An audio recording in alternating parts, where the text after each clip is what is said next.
Cześć kochani, znowu się witamy. Janusz Dąbrowski na kanale Barwy Zdrowia. Dzisiaj mamy znowu gościa.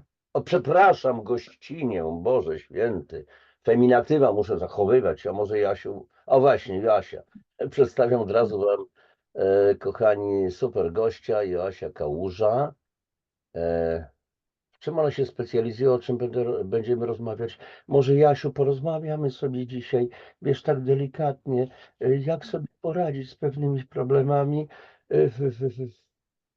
Porozmawiamy konkretnie dzisiaj o pewnych problemach, bo Jasia jest specjalistką od głosu, między innymi. Ja tylko wrzucam temat. Ona wyjaśni dokładnie, o co chodzi i dlaczego ja taki wstępik prowokacyjny robię, dlatego że no jak specjalistka od głosu, to znaczy, że Joasia pewnie śpiewa i uczy śpiewać. Nie, nie chodzi o to.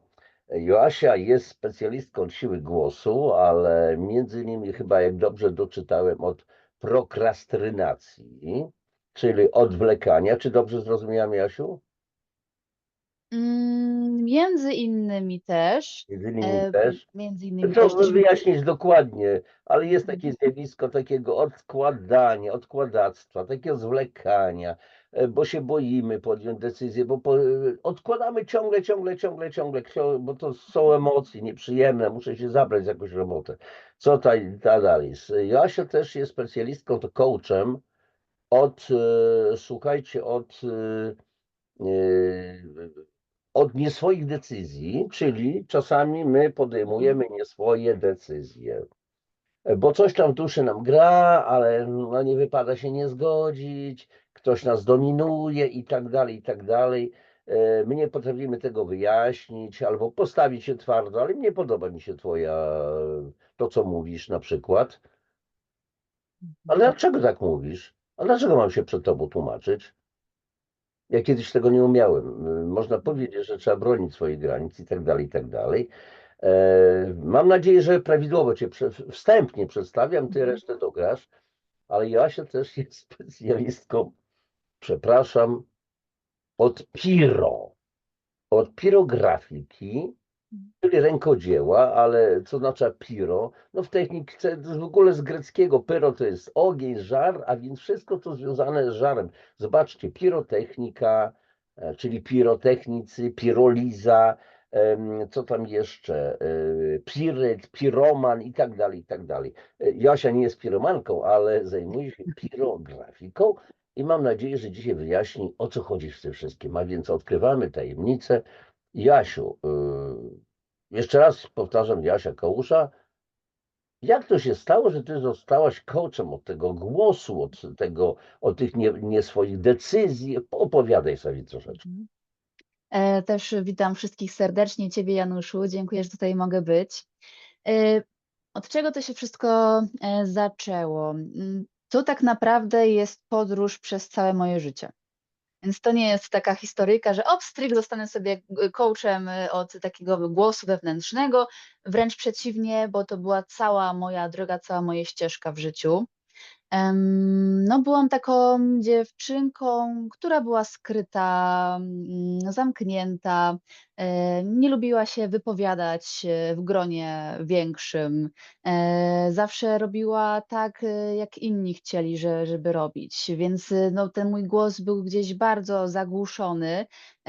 Jakby dopasowywałam się do otoczenia przede wszystkim. No i no, to było po prostu frustrujące dla mnie. Wewnętrznie byłoby dla mnie bardzo, frustrujące, więc gdzieś do tego głosu takiego słyszanego, na początku mnie irytowało, jak ktoś, mówił, tak właśnie majestatycznie, pewny siebie. I jak słyszałam, jak w bajkach śpiewali, to mnie strasznie to irytowało. No bo, no fajnie śpiewali, po prostu ten głos się niósł. Em, no, później gdzieś tak zaczęłam bardziej z ciekawością podchodzić do tego głosu. Studiowałam, geoinformację inżynierską. Mhm. Mhm. Em, Był taki etap w moim życiu. Jak ukończyłam studia, to pracowałam jako operator GIS. No i tam przez 8 godzin dziennie klepałam w komputerze, wektoryzowałam dane przestrzenne. No Zaraz, i zaraz, czułam Jasiu, przepraszam, że ci wejdę w słowo, aha, bo powiedziałaś o geoinformacji, Tak czyli jest. to jest powiązanie geografii ewentualnie z nowoczesnymi jakimiś technikami, Mhm. mapowaniem, czyli tworzeniem map cyfrowych, ale też przewidywaniem jakichś procesów społecznych, przyrodniczych i tak dalej, i tak Mhm. dalej. To z tym się wiąże? Dokładnie tak, dokładnie To tak. wymieniłaś GIS, czyli co to jest? Mhm. GIS to są geograficzny system informacyjny, Mhm, czyli właśnie tutaj powiązany stricte z geoinformacją. mhm, No i tak powiem, że jeśli chodzi o ten obszar, to geograficzny bardziej mnie zawsze ciągnął niż ten informatyczny, mhm. czyli właśnie to klikanie, jakieś oprogramowania, robienie, tworzenie i w tych sprawach to tak zawsze było mi ciężko, ale właśnie ten świat bardziej poznawania świata, ten geograficzny, skąd, dlaczego takie zmiany zachodzą, na przykład w rzeźbie terenu, no to już mnie interesowało. No, ale tak jeśli chodzi później o moją pracę, no to było właśnie stricte wektoryzowanie, czyli siedzenie przy komputerze i wyznaczanie tam pól różnych. No i to już było takie strasznie wyczerpujące energetycznie dla mnie. Frustrowałam się, wracałam cały czas zmęczona przede wszystkim z tej roboty. Jechałam zmęczona, wracałam zmęczona. No bo co mnie miało karmić? Nic mnie tam nie karmiło. No i to był taki moment, w którym zaczęłam, kurczę, trzeba coś zmienić, trzeba pójść za swoim głosem właśnie. No i ten głos mnie jakoś tak pociągnął i poszłam na studia podyplomowe z kształcenia głosu i mowy. Ja tam poszłam po to, żeby kształcić taką mowę mówioną, czyli tak jak sobie teraz rozmawiamy, nie? To A znaczy, bo że wcześniej kompletnie nie umiałaś mówić. nie potrafiłam mówić.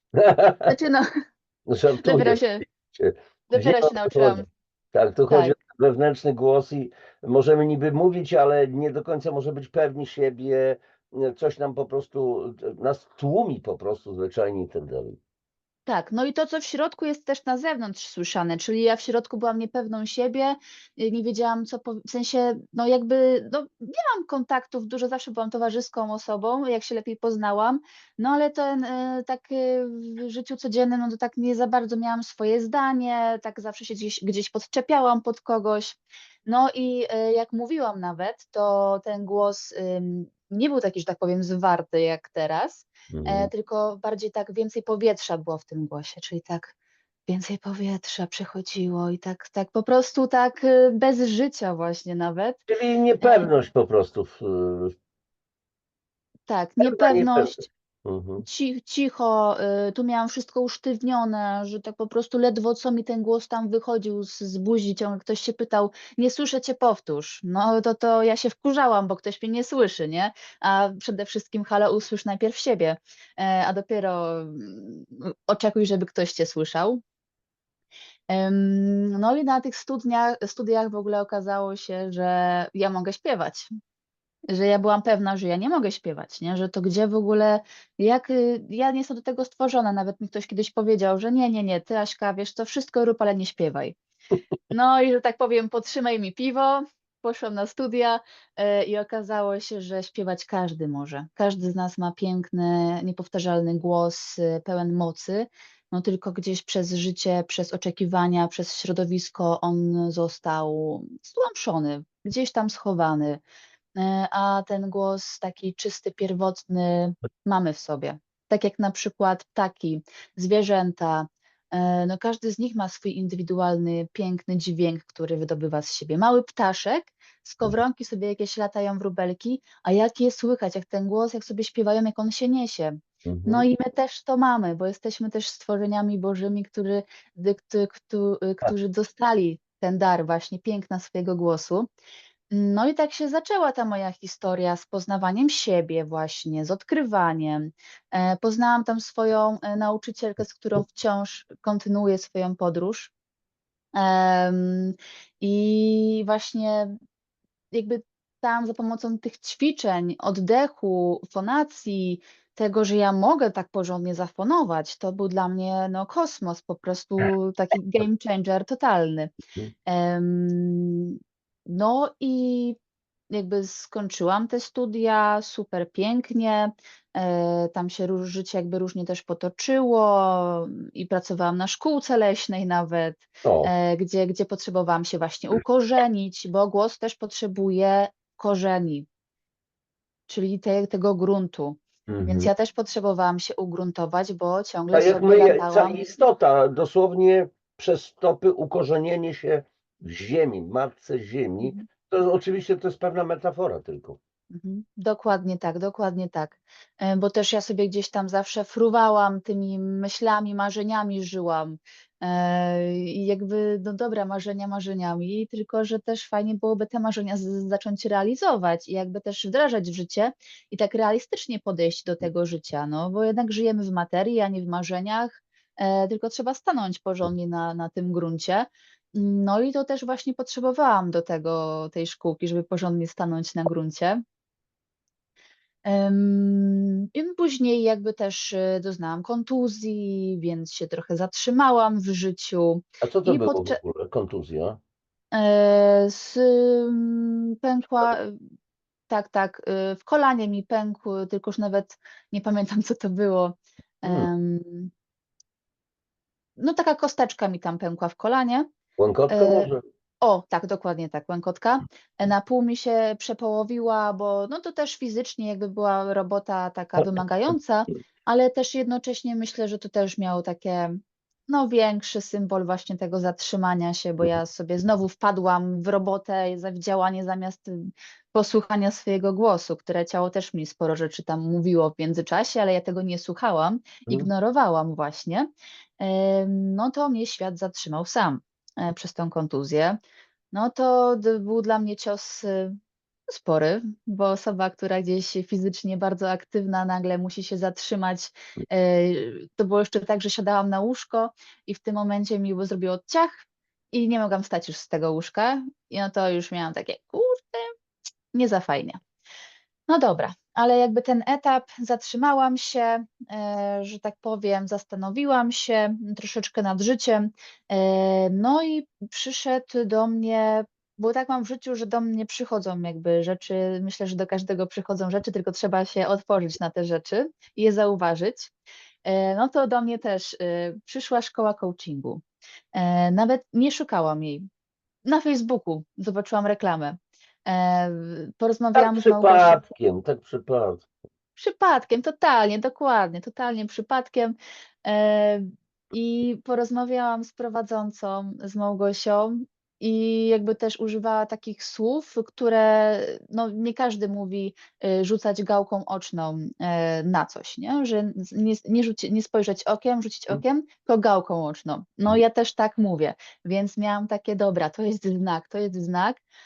Zobaczyłam na czym w ogóle coaching polega, bo myślę, że nie każdy wie, na czym coaching polega. Raczej są takie trochę nawet mylne poglądy na ten temat, czyli że się wyobraża coacha, który mówi just do it, jesteś zwycięzcą, dasz radę, wszystko możesz zrobić. No to tym coaching absolutnie nie jest. Coach nigdy nie powie, co masz robić ze swoim życiem, bo to narzędzie, bo ja to nazywam narzędziem, służy do zatrzymania się i coach towarzyszy osobie w zatrzymaniu się i w posłuchaniu siebie przede wszystkim. Więc to jest drążenie, poszerzanie świadomości, zadawanie pytań dokładnie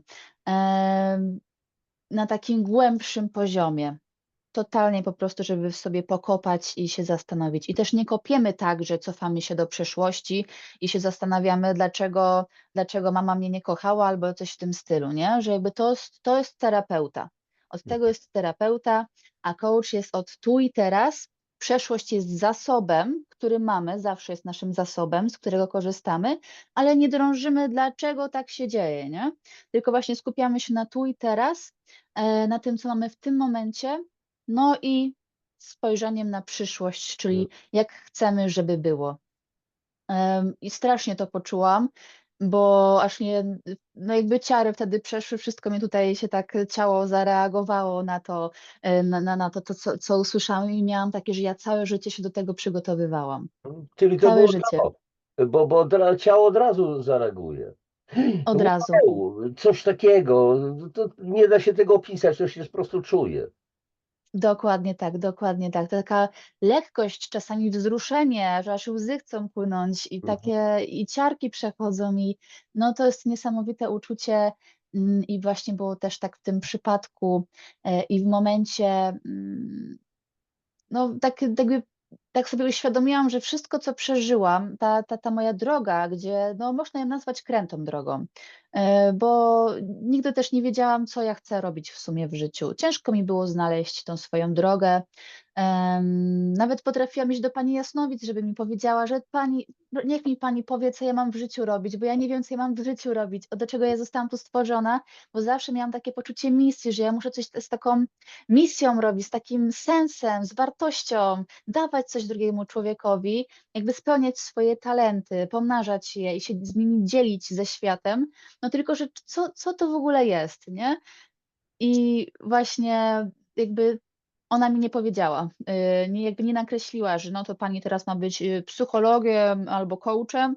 Absolutnie nie. Ona mi powiedziała, że to nakreśliła tam jakieś oczywiście coś tam takie umiejętności, że gdzie bardziej coś Predyspozycje, tam, jak być predyspozycje. może. Dokładnie, dokładnie tak, z którymi no też jakby no, wiedziałam, że je mam, tylko gdzieś nie wiem, człowiek czasem wie, ale nie słucha tego, no gdzie tam, co z tego jakby mogę zrobić. No więc ta cała droga i że ja nigdy jej nie miałam takiej jasnej, właśnie była po to, żeby nauczyć się siebie słuchać. I właśnie dzięki temu teraz, no teraz lepiej mogę poczuć drugiego człowieka, zrozumieć.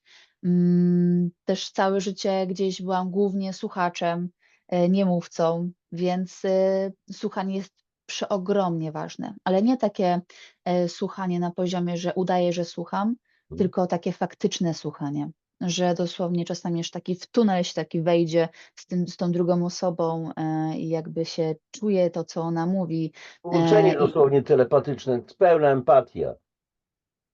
tak, więc tutaj właśnie, no dzięki temu, że byłam tym słuchaczem, no gdzieś nie mówiłam, ale byłam tym słuchaczem, to nabrałam tą umiejętność właśnie między innymi coacha, który przede wszystkim, musi słuchać. Więc to jest taka droga, która doprowadziła mnie do tego miejsca. Mm, no i w tym momencie, mm uważam, że właśnie każdy z nas powinien, nawet taki kurczę, to powinien być tak, aż bym powiedziała prawnie zapisane, że każdy z nas powinien zająć się znalezieniem tych swoich zasobów, swojego głosu i się z nim dzieleniem ze światem. I właśnie na takim poziomie swoich talentów, bo świat byłby dużo piękniejszy, dużo jakby bardziej spełniony, dużo więcej ludzi by się cieszyło chodząc na ulicy, Mhm. uśmiechało się, gdyby robiło właśnie to, do czego ich serce ciągnie. I spełniało się w swoich rolach i się dzieliło nimi ze światem. Tak dla przykładu, bo też robię takie konsultacje z, z, bo jakby współpracuję z taką szkołą, która uczy szybkiego czytania, technik pamięciowych, uczenia się. No i jak robię takie konsultacje z uczniami i z rodzicami, to bardzo często słyszę, że kurczę, dlaczego nie lubisz jakiegoś przedmiotu, albo dlaczego nie lubisz się uczyć? No bo pani nauczycielka jest na przykład niefajna. O, Ale to nie normalne. dokładnie, ale to nie chodzi o to, że sama pani nauczycielka jest w sobie niefajna, tylko najprawdopodobniej nie jest w miejscu, w którym powinna być. Nie spełnia swoich zasobów. No i później rodzą się takie konflikty gdzieś międzyludzkie, no bo ona jest nieszczęśliwa, uczniowie są nieszczęśliwi. No i właśnie moim zdaniem każdy powinien być w miejscu, do którego serce ciągnie. Jasiu, przepraszam, przerwę ci, bo ja Mhm, byłem całe życie nauczycielem po Politechnice mhm. i będę się znęcał nad tobą. To ty sugerujesz, że w takim razie człowiek, który się nie nadaje do nauczania, na przykład ta pani nauczycielka, to musi zmienić swój zawód Przecież ona musi z czegoś jeść, no, musi zarabiać. Musi. Mhm. Oczywiście Mhm. prowokuję cię, ja znam doskonale ten zawód.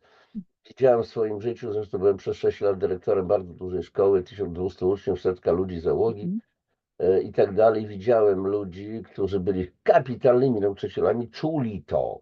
Byli Mhm. zwierzętami pedagogicznymi, że tak powiem.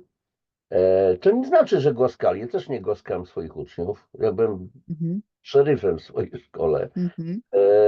Natomiast, ale byli tacy, którym chciałoby się powiedzieć człowieku, uciekaj z tego, bo przecież do tego się nie nadajesz. Jesteś świetną specjalistką załóżmy z danego przedmiotu, ale do tego się nie nadajesz. Ty się męczysz i męczysz innych. Uczniowie cię kompletnie nie szanują, więc popadasz w jakąś frustrację. Inni też muszą za ciebie załatwiać pewne sprawy, tak jak ja musiałem załatwiać za innych czasami pewne sprawy.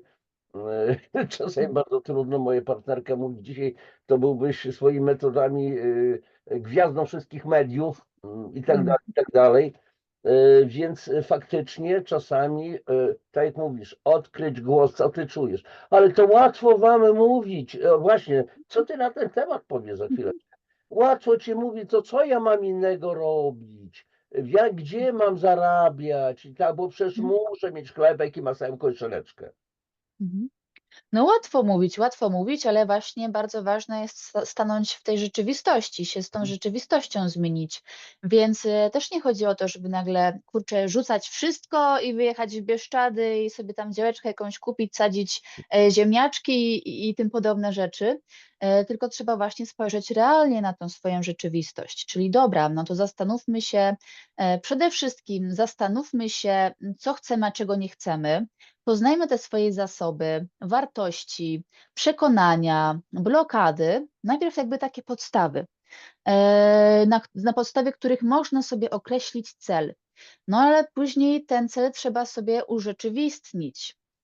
Czyli nie, że tylko takie marzenie, że ja właśnie będę piękna, cudowna, zawsze wiecznie młoda, właśnie, tylko faktycznie urzeczywistnić. No i trzeba się przyjrzeć tu i teraz. Co mamy teraz? Co się sprawdza, co się nie sprawdza? Jakie mamy możliwości?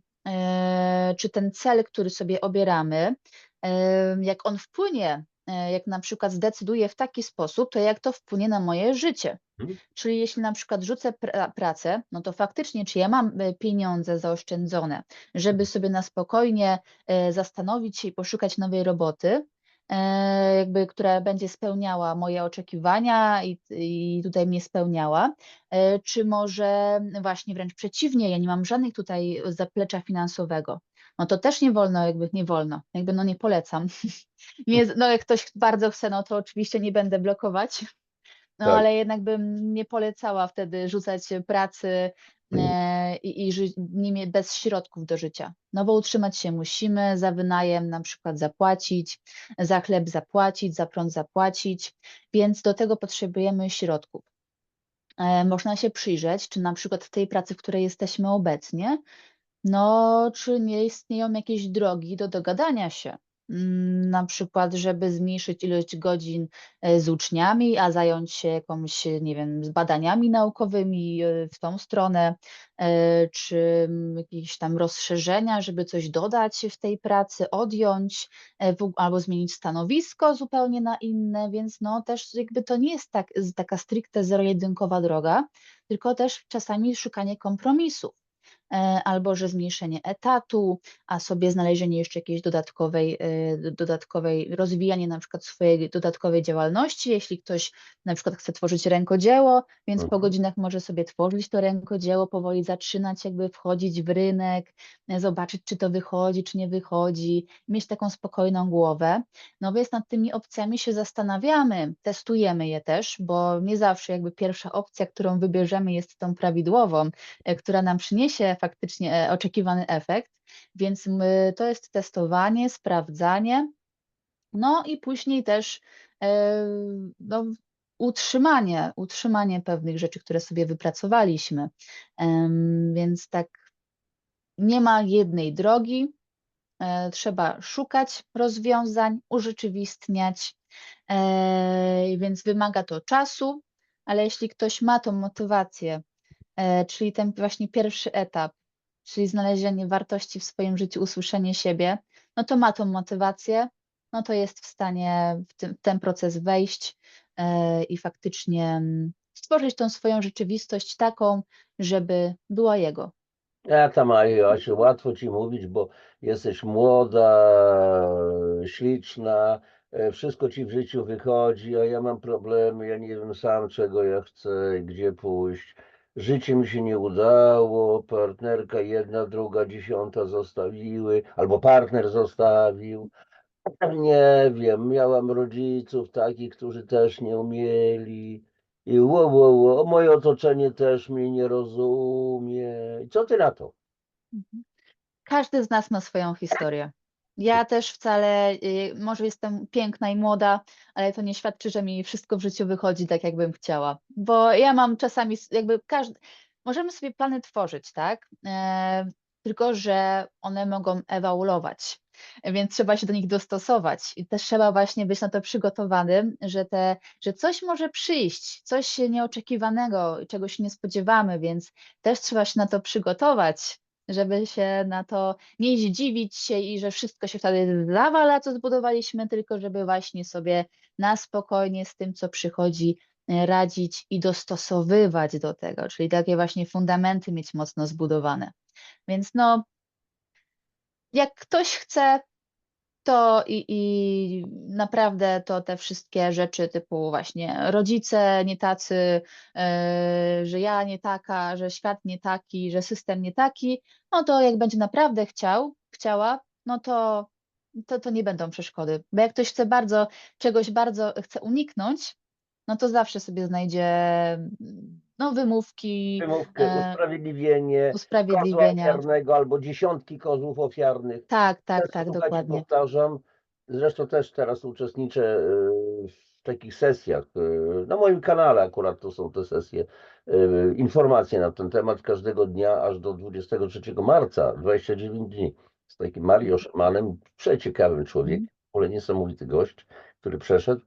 I on powtarza, ale to w zasadzie powtarza to, co ja od wielu lat znam, co sam stosuję.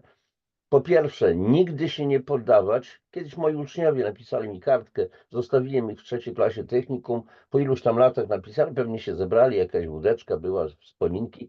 Napisali mi kartkę. Serdeczne pozdrowienia, panie profesorze, bo to było technikum, taki tytuł, wiecie, i tak dalej. I pamiętamy, czego pan nas uczył. A ja uczę mechanizacji rolnictwa, zajęcia teoretyczne i praktyczne. I napisali mi takie zdanie, którego kompletnie nie pamiętałem, że ich tego uczyłem. Dostałeś w zęby, leżysz na dechach, wstawaj i walcz dalej. Ja im coś takiego mówiłem? Kompletnie nie pamiętam. Dobra, ja mogę nie pamiętać, ale oni to pamiętali. To jest jedna sprawa i druga sprawa, to co właśnie mówi Mario Szaman, zapraszam ewentualnie na takie sesje. Każdego dnia 21:25 można się kliknąć, u mnie jest to. Mhm. Prawa ręka, wszystko co się dzieje, co mnie spotyka, dzieje się dla mojego najwyższego dobra, sprzyja mojemu najwyższemu dobru, ale do tego trzeba przestawić sobie tak zwaną mentality, popracować Mhm. nad tą przestrzenią 25 centymetrów między uszami, Mhm. bo to najwyżej ta przestrzeń bardzo często nam przeszkadza. Mhm. Zamiast być przyjacielem, staje się naszym wrogiem i tyle. Mhm. Dokładnie tak, dokładnie, więc, tutaj jakby serce nas do czegoś ciągnie, tak, słuchajmy serduszka, tylko właśnie, tą blokadą może być nasz mózg, bo on jeszcze nie wie, on jakby nie wie, czasami nie ma tej komunikacji właśnie pomiędzy, więc on nie wie, ma jakieś schematy wgrane, ma jakieś myśli, przekonania wgrane w swoją głowę, więc też jest bardzo ważne, żeby się zaopiekować tą sferą. No i tutaj przede wszystkim, stawiam na to, żeby wypracowywać sobie zdrowe myślenie. Nie pozytywne myślenie, że właśnie, że takie, po wszystko Bardzo pięknie, że dobrze tak, to określasz, kapitalnie to określasz. tak, bo możemy sobie pozytywnie myśleć, ale no to też tak do rzeczywistości, no nie za bardzo się nam odnosi, więc Co przede to wszystkim oznacza? Co to oznacza pozytywne myślenie? Myśl pozytywnie, myśl pozytywnie, myśl pozytywnie. Tak, jakby nie wiem, ktoś ci przyszedł, włożył nóż w plecy, ale myśl pozytywnie, że zaraz umrę, no ale myśl pozytywnie, nie? No jakby Tak, no tak, tak, tak. halo. Po prostu Więc tak, więc jakby też, żeby to było adekwatne do tego, co się wydarza. Czyli, że jak ktoś przekracza nasze granice, no to trzeba też wtedy się zastanowić i wykraczyć wyznaczyć te granice, no i no czasami powiedzieć nawet coś niemiłego drugiej osobie, w sensie z takim uszanowaniem drugiej osoby, ale jednak z wyznaczeniem granic. Więc no tak kurczę, no trzeba to sobie tak wziąć pod tym względem. No, a nasze myśli są stricte związane też z tym, jakie emocje odczuwamy, czyli jak reagujemy na jakieś rzeczy. Czyli że jak sobie wystawimy, cel, że moim celem jest, codziennie, yy, uprawiać jogging. Taki mamy cel na przykład, taki prosty sobie weźmy, no ale, jednego dnia nie poszłam, nie zrobiłam, kurczę, no nie zrobiłam joggingu, no to jakieś myśli robią, że jestem niewystarczająca, jestem beznadziejna, znowu coś zawaliłam. No to te myśli zdecydowanie nam nie wspierają, nie? I jak się takie coś pojawia, no to emocje, jakie się pojawiają, złość na siebie, smutek, bycie taką niewystarczającą, już takie załamanie totalne. A jak sobie wypracujemy właśnie przekonanie, że takie zdrowe, że nie poszłam pobiegać, zdarza się, robię wszystko, co w mojej mocy, żeby utrzymać ten nawyk, ale jak nie wyjdzie, to nic się nie stało, na przykład. No jak sobie takie coś powtórzymy w głowie, jak taka sytuacja wystąpi, albo że regresja jest naturalną częścią naszego życia i procesu, czyli czasami się cofamy o krok, ale to nie znaczy, że się cofamy w rozwoju, tylko tak. że potrzebujemy się zatrzymać. I jak sobie wypracujemy takie zdrowe myśli, co też nie jest takie na pstryk, tylko no wymaga trochę zaangażowania, bo Jak jak ktoś zwykle jest praca nad sobą.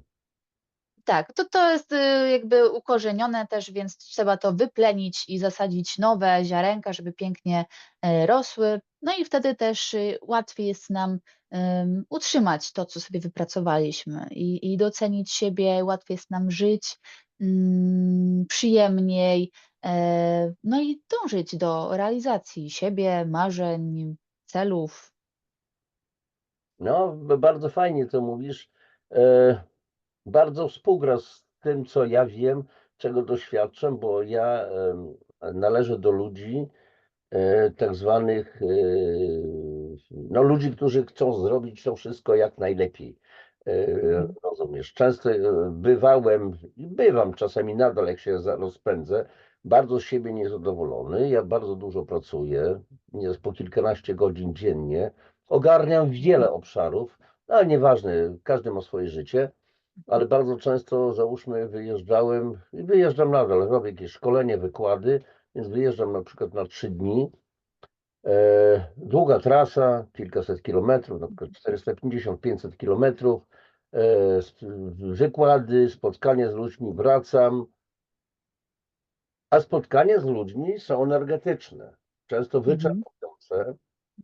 No i ja dochodzę do siebie później, nieraz przez 2 lub 3 dni i zaczynam siebie katować. Weź człowieku, rusz mhm, siedzenie, delikatnie ujmując. mhm, O Jezu, już mi się nie chce, ja to i tamto. I zaczyna się dalsze katowanie. Aż, zaraz, Janusz, co ty, przepraszam, pieprzysz? Przepraszam was wszystkich, ale celowo używam tego słowa, mhm, bo to jest takie głupie. Weź, włącz mózg, myślenie. Wyjechałeś, wiele godzin w trasie, stresy, bo trasa są stresy, mhm, nieuświadomione. Dałeś ludziom potężną wiedzę, różni ludzie mają różne energie, jedni, kurczę, Janusz, fantastyczne i tak dalej, a inni skąd to wszystko wie, kurka wodna i tak mhm, dalej. Złość, zawiść, to wszystko na nas oddziałuje, więc energetycznie, czyli możemy czuć się tacy wypaleni, tak prawdę mówiąc, i zaraz, chłopie, przez 3 dni zasuwałeś, masz prawo do odpoczynku. Tak jak reżyser czy aktor, którzy, cała trupa, nagrali film, później kilka lat nic nie robi ten reżyser, żyje z tego filmu, bo musi naładować akumulatory. muszą nowe pomysły, muszą nowe idee i tak dalej, i tak dalej. I słuchajcie, i to, o czym mówi Jasia, mówię, kapitalnie współgra ze mną, dlatego że to też jest moja ścieżka, ale ścieżka każdego z nas. Może za rzadko zastanawiamy się nad sobą i za rzadko doceniamy siebie. Nie zaglądamy w siebie i nie słyszymy tego głosu, o którym ty mówisz. Głos ten wewnętrzny. Jesteśmy z siebie niezadowoleni. Pokochaj siebie, masz za co. No nie? Zdecydowanie, zdecydowanie.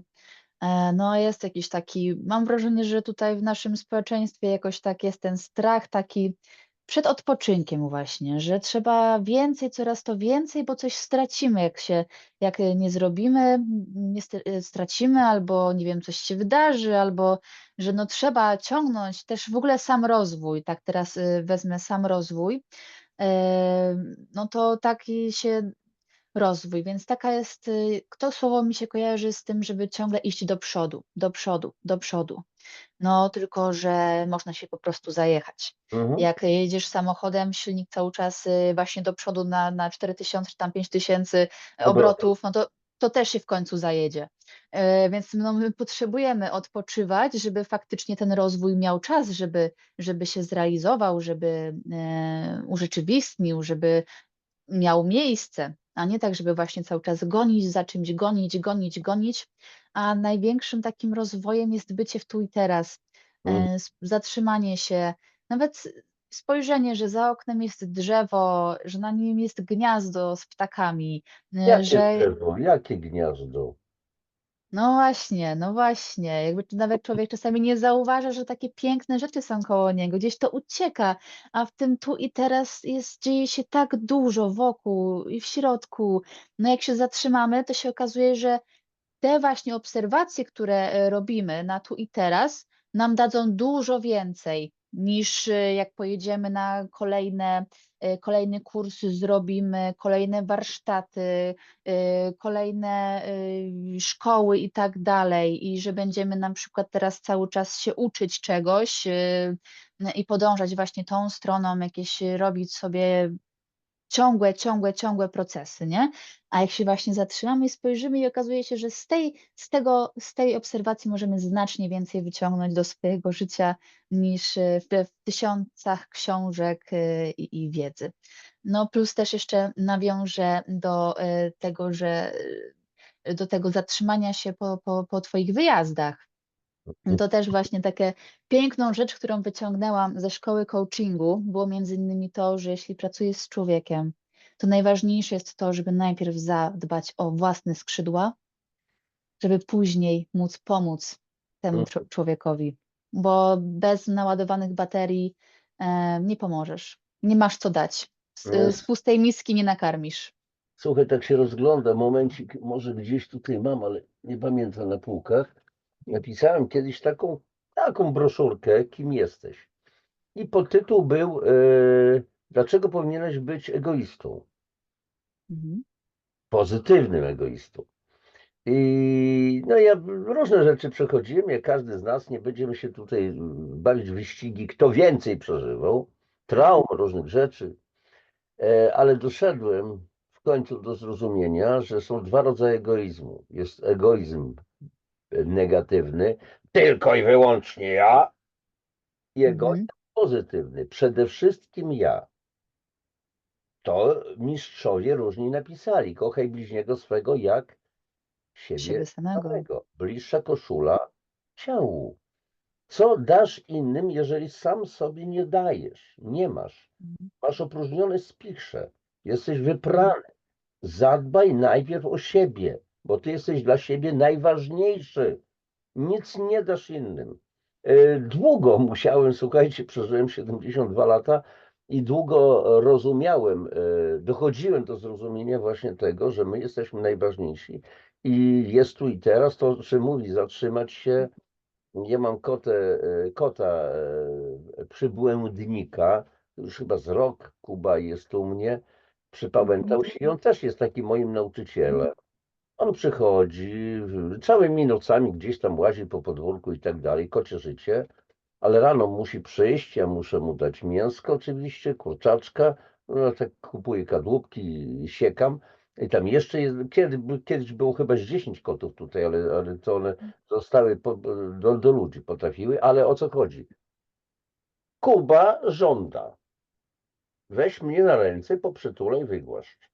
Nie Mhm. mówi ludzkim głosem, tylko tym swoim kocim. Ja już wiem, jakie są sygnały i on się nie przejmuje. Tym, Mhm. że nie będzie czegoś, on przychodzi rano i on wie, że musi być Micha. Ja jestem jego Bogiem, a może on jest moim Bogiem, nie wiem. Mhm. On się nie zastanawia, co będzie jutro. Chce, to się kładzie na ziemi, chce, to czeka na pieszczotę, chce, to baraszkuje z innym kotem ewentualnie i tak dalej, i tak dalej. Przygląda się, obserwuje. I my ludzie tak patrzymy, no co to za życie? No patrzy, no jaki jest cel jego życia? Życie. A my, Jasia, śpij szybciej, bo się nie wyśpisz. Jesteśmy na wycieczce zagranicznej. Słuchajcie, szybko, szybko, musimy, bo jeszcze jest tyle do obejrzenia.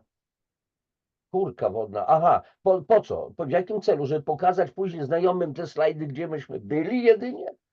Czy Mhm. mamy to przeżyć? Może zatrzymać się? A może nie mamy zwiedzać, tylko pobyć? Dobra, jedzie do Tajlandii 2 tygodnie, może miesiąc, czy gdzieś tam obojętnie gdzie, czy w Polsce agroturystyka i może masz nic nie robić w sensie działania, tylko posiedzieć, chłonąć coś, może porozmawiać, może poprzyglądać się, może zobaczyć, jak inni żyją, jakie mają obowiązki, a może gospodarze w tej agroturystyce mają krowy, kilka, dwie, trzy, nie całe stado.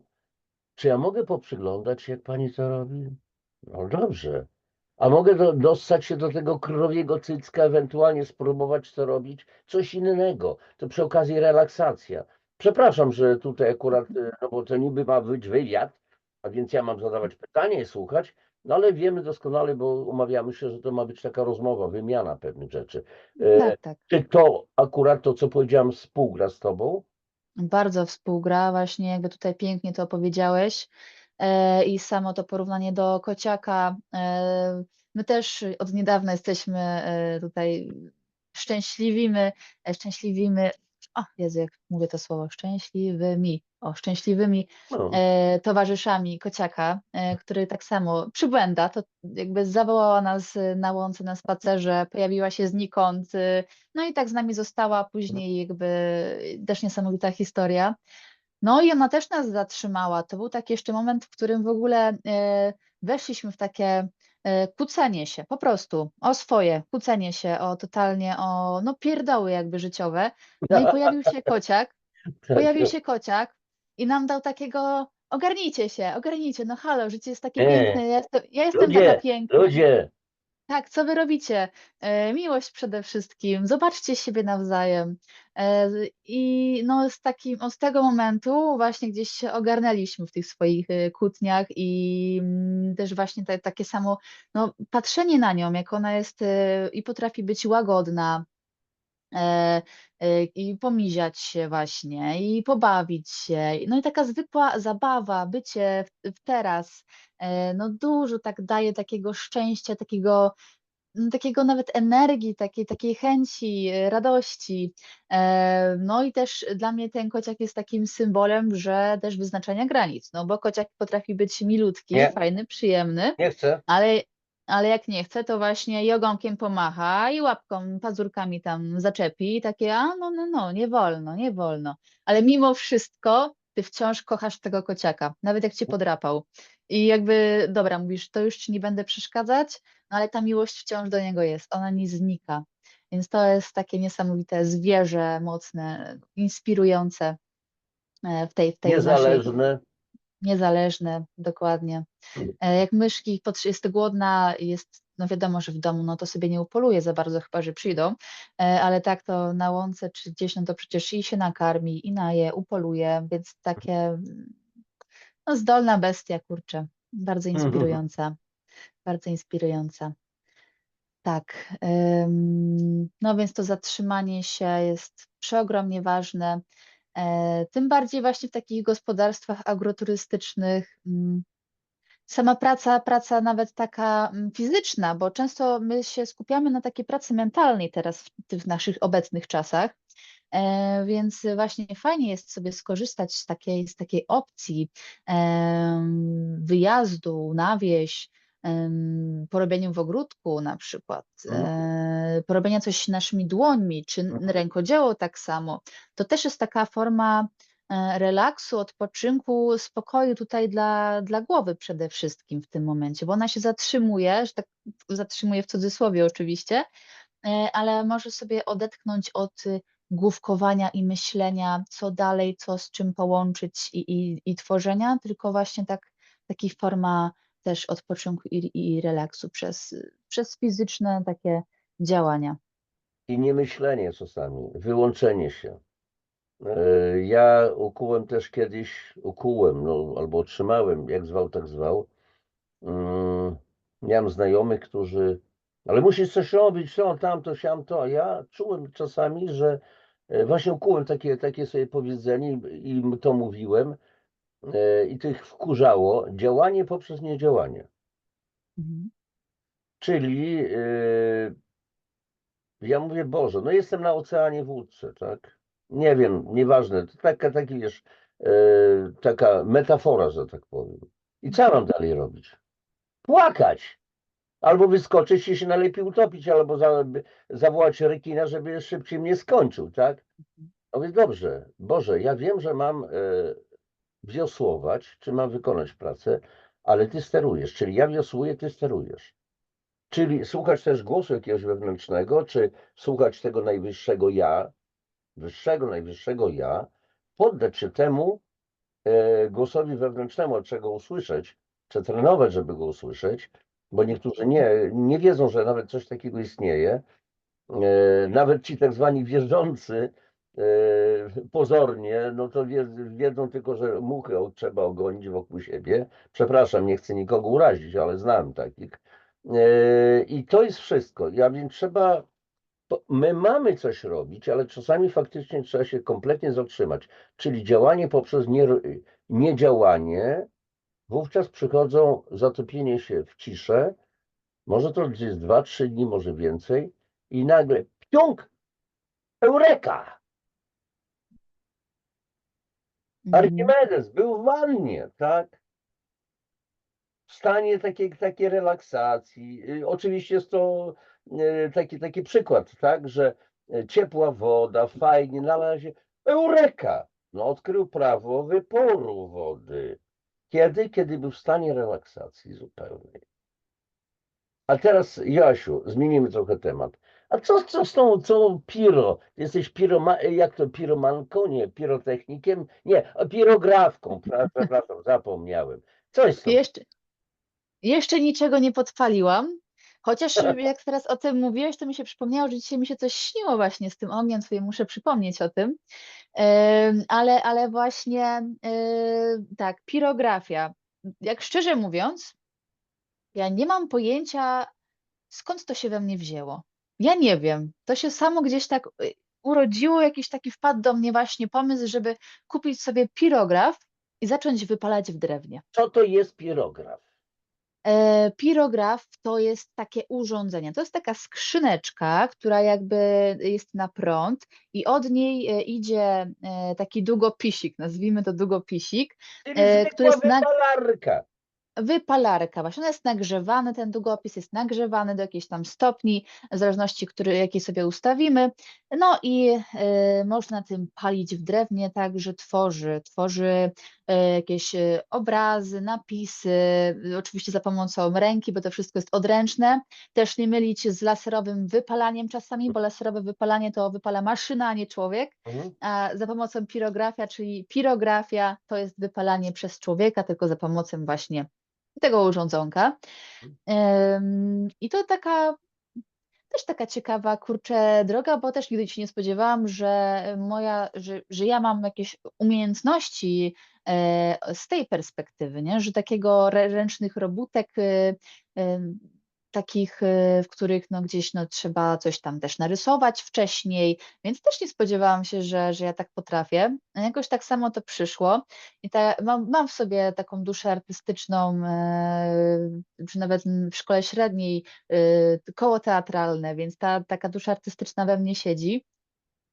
No i tak, mówię: „Dobra, spróbujemy”. No i kupiliśmy ten pirograf. Jeszcze mój tata, też on, stolarką się między innymi też zajmuje, więc to drewno O, zawsze było ze mną bardzo bliskie. Jakby ten zapach drewna, mhm, trocin, mhm. zawsze mi towarzyszył. Plus też, mieszkałam koło lasu, też tata leśniczy, więc te drzewa, same w sobie, drzewa, ich energia zawsze ze mną bardzo były. No i to drzewo jakby ten symbol cały czas towarzyszy, no bo to zakorzenianie, korona, połączenie, więc no Mhm. ten symbol drzewa wciąż jest. No i tak dla zabawy, tam jakieś choineczki porobił, ja na tych choineczkach coś tam powywalałam, jakieś wzorki, coś tam, fajnie, mówię: „Dobrze”. No i tak, nigdzie się też nie uczyłam tej pirografii, żeby u kogoś się uczyć, tylko takim samoukiem jestem. Trochę z książki, trochę z YouTube'a, no i tak przede wszystkim z praktyki. Bo praktyka czyni mistrza, czyli jak widać ze wszystkiego, jak się ćwiczy, to się człowiek jest bardzo inteligentnym stworzeniem i po Tak, prostu pochłania. Doświadcza, widzi, co się sprawdza, co się nie sprawdza. Ym, no i tak to się rozwinęło. Tutaj gdzieś, się to przekształciło w to, że zaczęłam też robić jakieś, pamiątki, na przykład na ślub wypalać jakieś takie pamiątki, takie okolicznościowe rzeczy. A tutaj ktoś, poprosił mnie, żeby zrobić jakąś, taką tabliczkę na wahadełko, a to sobie powypalałam jakieś zwierzątka, jakieś tam z runami na przykład. No i tak się zaczęłam w tym rozwijać. No i później też, przychodziły zlecenia pod, postacią, żeby na przykład wypalić, jakieś logo olbrzymie na plastrze dęba, a to proszę. żeby wypalić, jakieś, nazwy, A toż poważne właśnie. prace, No, tak bym powiedziała, że wymagające masę czasu, masę po prostu trudu, tak prawdę mówiąc. tak, jeśli chodzi o pirografię, to jest, piękna nauka cierpliwości. Zresztą jak każde rękodzieło mam wrażenie, to jest piękna nauka cierpliwości, bo nic się nie przyspieszy. Możemy sobie chcieć przyspieszyć, nie wiem, włączyć mocną, większą moc, żeby mocniej paliło, tylko że się wszystko, że tak powiem, zdupi, zniszczy i No po to robocie. dokładnie.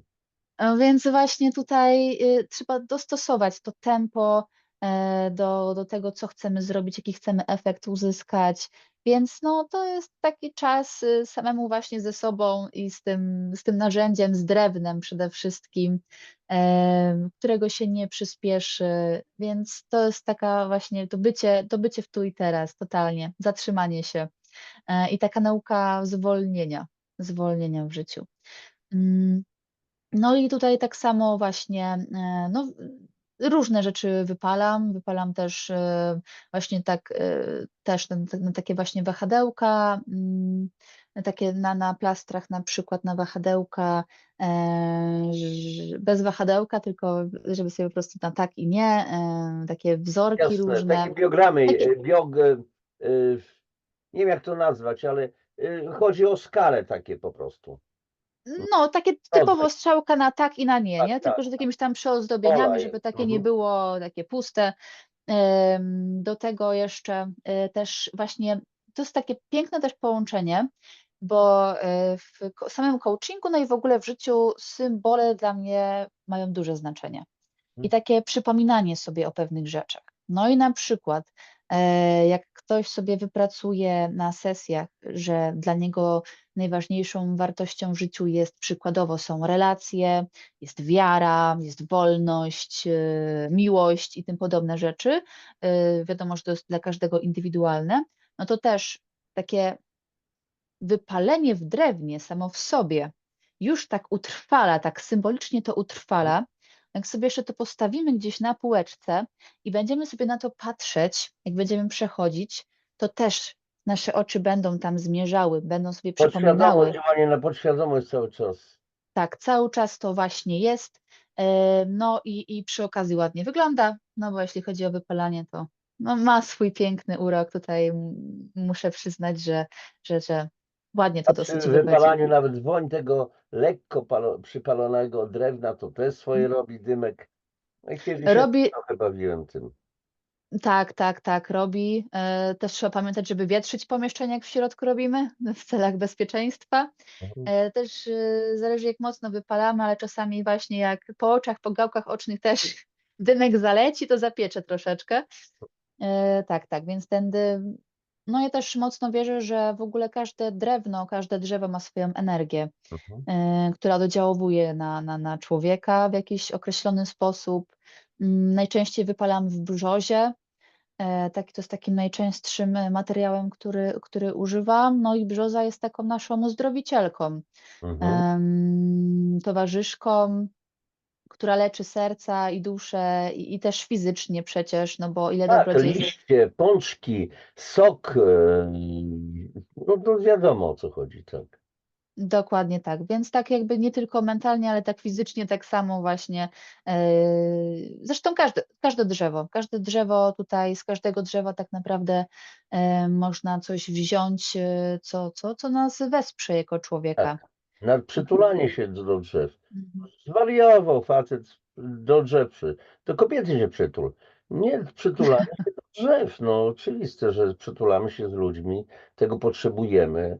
Właśnie przytulenia, pieszczoty, dotyku. Dzieci nieprzytulane to są dzieci z chorobą sierocą. Tak. Mhm. My Mhm. dorośli się boimy. Ja widzę nieraz, słuchajcie, mężczyzn. My mężczyźni jesteśmy dziwni. Nawet jak się spotykamy ze znajomymi, to jest takie, tutaj nie jestem w stanie pokazać, ale górą się przytulamy, ale już tam ten dół, czyli sfera genitalna, nie daj Boże, żeby się nie dotknęły, czyli te, przepraszam, pupy nasze z daleka są, no bo to jest Mhm. krępujące, jak to? No ludzie, nie ma tu żadnych seksualnych jakichś związków. Po prostu chodź, niedźwiadka zrobimy i kulka wodna i tyle. Ale boimy się tego, bo coś mamy w Mhm. sobie zakodowane, tak? I koniec. Mhm. No ja jestem No to akurat jest. taki, że ja działam często spontanicznie. Ja mówię, przestań się wygłupiać. Na razie ci jeszcze niczego nie zrobię. No. Prowokuję ludzi.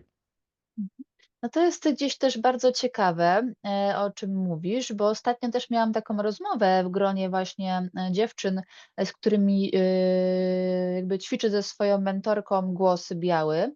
No to tam właśnie też opowiadały, bo też i są na przykład nauczycielkami między innymi w szkołach i tak różne wiadomo profesje, Mhm. zawody. No i takie to, też warsztaty prowadzone i tak dalej, więc to, co zauważyły, że w tym młodym pokoleniu naszym, u młodzieży jest takie coś, taki strach przed dotykiem właśnie, że gdzieś, trzeba się bardziej upewnić, czy ktoś chce być na przykład dotknięty, ale tak nie, że nie wiem, że coś mu zrobić, tylko po prostu, nie wiem, położyć rękę na Mhm. ramieniu i tak Mhm. dalej. Tym bardziej, że w pracy z głosem ten dotyk jest bardzo ważny drugiego człowieka. Kiedy na przykład coś sobie badamy, nie wiem, choćby nawet jak oddychamy, czy Tak. przeponą, czy nie, czy te żeberka się rozchodzą, no i właśnie tutaj, jak ze Swietłaną rozmawiałam, no to ona mówiła, że jak zaczynała, to ten po prostu, no się przychodziło, dotykało, pokazywało, czy tam na jakichś aktorskich, zajęciach i tak dalej, to po prostu ten dotyk był normalny, naturalny. A teraz, jak prowadzi zajęcia, to że właśnie ten dotyk, najpierw przyszedł taki moment, że potrzebowała się zacząć zawsze na początku pytać. Na Mhm. zajęciach mówić, że jest taka rzecz, że ona potrzebuje przyjść, dotknąć, że to jest bardzo ważne i czy wszyscy wyrażają na to zgodę. No bo gdzieś tam się jakieś sytuacje Straszne. porobiły takie, nie? Więc to tak gdzieś, to się bardzo zmieniło, mam Ale wrażenie. wiesz co, myślę, że to się wzięło z tego demonizowania tak zwanego złego dotyku. Mhm, Oczywiście to jest molestowanie dzieci, jest molestowanie kobiet, ale i mężczyzn również, o czym się nie mówi. Ale ja przypominam swoją pracę jeszcze w szkole. Ostatni rok już nie byłem dyrektorem, ale miałem godziny WF-u. Ja nie WF-ista, no ale miałem do czynienia troszeczkę z bardzo trudnym sportem, więc moja koleżanka, którą kiedyś zatrudniałem, została dyrektorką. Mówi, Janusz, daje ci 12 godzin. I między innymi dzieciaki, 4., 5. klasa, ja miałem na przykład uczyć ich przewrotu, tak? Przód w mhm, tył. No więc miałem swoje techniki, ale musiałem, że tak powiem, nie mogłem nakładać gumowej rękawicy, żeby wziąć za pupę i przewrócić ewentualnie to dziecko odpowiednio, pomóc mu. Oczywiście rodzice mnie doskonale znali, więc nikt tam nie pomyślałby, że ja tutaj wykorzystuję w jakichś tam niegodnych celach, niecnych te dzieci i tak dalej, no ale trzeba było wziąć, tak? I tu jest kwestia podejrzeń. E, No jeżeli ty mnie podejrzewasz, to znaczy ty masz te myśli do cholery. Tak samo jak na przykład uczyłem pływać dzieciaki, 4. klasa. Chodziliśmy na basen 2 godziny, słuchajcie, jaka była radocha, to jest satysfakcja, której się nie da opisać. Dziecko, które się panicznie boi wody, bo to mogą być różne przyczyny. Dlaczego? Jakichś poprzednich wcieleń. Po godzinie ono się utrzymuje na wodzie. Ja razem z nimi ćwiczę, uczę oddechu, jak zanurzać z głową, jak oddychać, jak regulować oddech, wdech, wydech i tak dalej, i tak dalej. Albo każe się położyć na wodzie. Oczywiście dziecko od razu się kuli, no więc jeżeli się kuli, no to jest Mhm. sztylet ostrzy i pod wodę idzie. No więc Mhm. dobrze trzymam cię pod ręką, za pupę, za plecy, tak? To dziecko Mhm. leży. Głowę do tyłu, ale do oczu, no, do uszu się woda. Leż spokojnie, ja później Mhm. rękę zabieram i ono leży, tak? Ale muszę Mhm. dotknąć, czasami gdzieś w okolicy genitaliów, no tego się nie uniknie. Albo na przykład no, stawałem w rozkroku, uczyłem dzieciaki w ciągu 2 pierwszych godzin. Były takie dzieciaki, które przepływały mi między nogami i inne dziecko. Po prostu takie, wiecie, uczyłem otwierać oczy. A więc był styk ciał i my się dzisiaj tego styku ciał boimy, ale przecież to jest naturalne. I nie wiem, czy to nie jest, oczywiście można powiedzieć, że tutaj teorie spiskowe jakieś nakreślam, ale mam wrażenie, że są działania, których celem jest totalne odhumanizowanie i Mhm. zatomizowanie ludzi. Oddzielne, oddzielne, oddzielne, oddzielne. Miałem kiedyś nauczyciela, który, bardzo fajny chłopak, który dzieci bardzo go lubiły, więc on brał na ręce. No to kurde, pedofil. Jaki kurcze pedofil, człowieku. Naprawdę był bardzo ciepłym facetem, bardzo opiekuńczym. Do głowy by mu to nie przyszło, że, ale jedna z moich zastępczyń mówi, zwróciłam uwagę, wiesz, na wszelki wypadek nie posuwaj się do tego, bo to różnie może być interpretowane. No No, właśnie, no właśnie. w świecie my żyjemy w ogóle. Tak, w sumie nawet to, że no my dzisiaj też rozmawiamy przez internet, przez komputer, więc też to się takie stało naturalne, że ten kontakt międzyludzki się przeniósł też do świata, w którym Mhm. fizycznie się nie mamy okazji jakby tutaj poczuć siebie fizycznie, no bo też jakby robimy to przez internet. Więc to jest bardzo duże udogodnienie, tak, bo mamy taką możliwość sobie dzisiaj porozmawiać, więc jest to cudowne, ale właśnie ma to też w sobie tą taką drugą stronę, nie? Tak, Że, tak. że, że, że właśnie takie zanikanie tego kontaktu międzyludzkiego, tak stricte fizycznego, czy to w szkołach, jak była pandemia, no to jakby tak samo się wszystko pozamykało, więc nagle I ludzie szmaty na totalnie twarzach. odcięci. Tak, tak, więc to już totalnie było takie odcięcie od drugiego No, człowieka. było tak, że ani dnia nie byłem w szmacie. No, różne Mhm. przygody miałem oczywiście, ale powiedziałem, że w życiu. Za dużo Mhm. wiedziałem na ten temat, wykłady robiłem. Tutaj wspomniałaś o tym, że te wynalazki, te różne nasze gadżeciki, one naprawdę, faktycznie, one ułatwiają nam życie, ale jest takie powiedzenie, pewne rzeczy ułatwiają nam życie, tylko pytanie, czy je ulepszają. Mhm. Weźmy pod uwagę na przykład dzisiaj takie zjawisko AI. Na YouTubie masę, coraz więcej filmików. AI to robi. Jakieś bzdurne grafiki, gdzie husarze z jakimiś skrzydłami, których nigdy nie było. A młodzi ludzie oglądają i traktują to jako coś naturalnego. Jakieś przekłamanie, jakieś inne, jakiś AI głos czyta. Ja przecież mam kanał na YouTubie, akurat ten wywiad też się ukaże. Kilka dni temu rozmawiam z moim synem, on mówi, tata, no właśnie bardzo dobrze, że ty jesteś żywy, że swoimi reakcjami pokazujesz ludzi z ich reakcjami i tak dalej, a nie AI, odhumanizowane, sztuczne, głupie, poprzekręcane nieraz w różnego rodzaju fakty, jeżeli chodzi na przykład o historię czy jakieś inne rzeczy, no totalne odhumanizowanie po prostu. A my dzisiaj potrzebujemy kontaktu z drugim człowiekiem.